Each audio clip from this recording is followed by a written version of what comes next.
Freeman drives one. Deep right field. It is gone!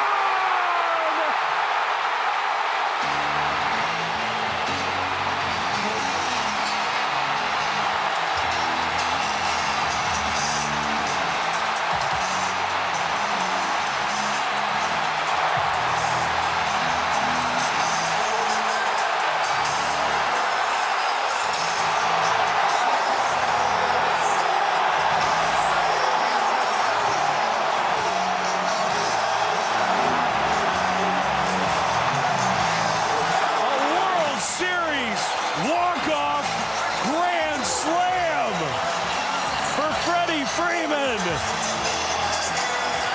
Wow.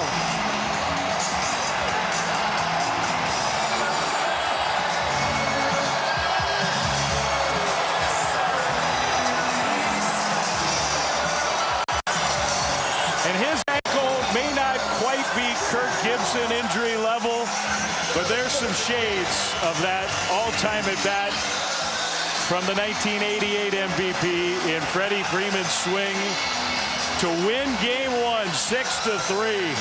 An all-time moment.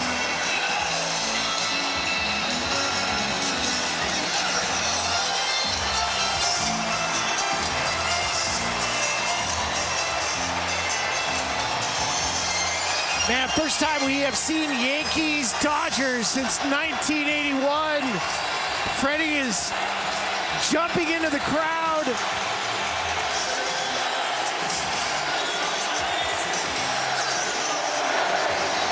I cannot imagine what that felt like to hit that baseball. A walk-off grand slam in a World Series game.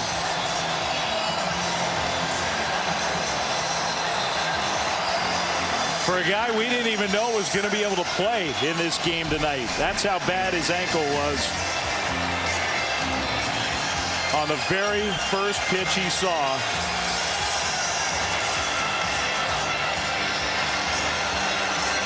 You know, with Freddie, with that ankle, you have one good swing. One good swing. And he wasted no time. He knew Nestor had to come after him. And he just spun around the fastball. What a game. We probably knew it, Spilly, but it's confirmed. That's the first walk-off grand slam in World Series history.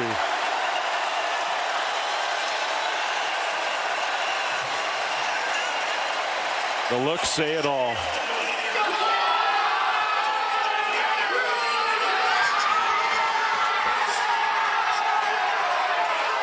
From across the world in Tokyo, after the disappointment of Ohtani, who had a chance to be the hero. And he was retired on one pitch. The intentional walk, the very next pitch came to Freddie Freeman, and he launched it. Just a classic Game 1 here. The winner of Game 1 has won the World Series 63% of the time. It's been even way more than that in the last couple of decades. I mean, a game like this, your adrenaline's still running. The Dodgers are probably not going to be able to sleep tonight. And for the Yankees, they did everything. They manufactured a run to the top of the 10th inning. Aaron Boone pulled all the strings. He tried to get all the leverage matchups he could. And then the top three of this Dodgers lineup with 3 MVPs stacked against each other. Something we have never seen in the history of baseball. Freddie has a defining moment as a Dodger. Incredible. Incredible.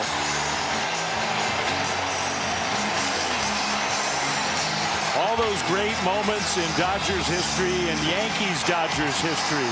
We're going to be watching that swing and that home run trot as long as baseball's played.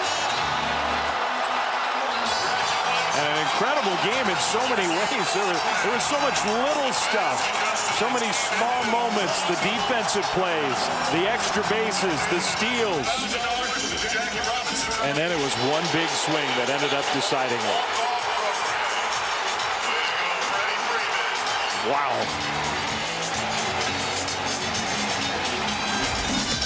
And it sent this place into total chaos. It's just one game, but it feels like more, doesn't it? It really does. I mean, we came into the stadium, you saw jerseys of Mickey Mantle and Ruth, Judge and Soto, Ohtani, Betts, Freeman. The greatest players on the planet are on the field tonight. And it was fitting in how it ended. One of those greatest players is the guy who ended it, and he gets overlooked because of all the star power on his team. But Freddie Freeman is an all-time great player. And a beloved player here in LA, back in Atlanta where he spent so much of his career with the Braves. Ohtani waited the whole time. Yeah, Ohtani did not want to go back in the clubhouse. He was waiting.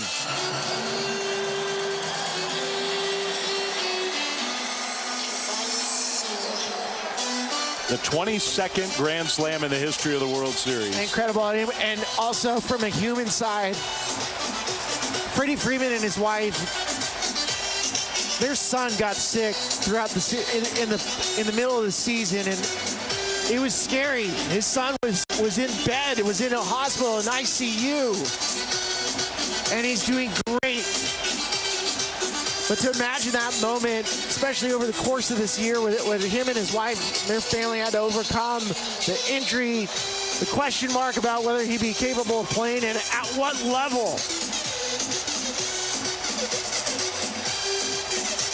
Nobody wants to go home. I don't blame him.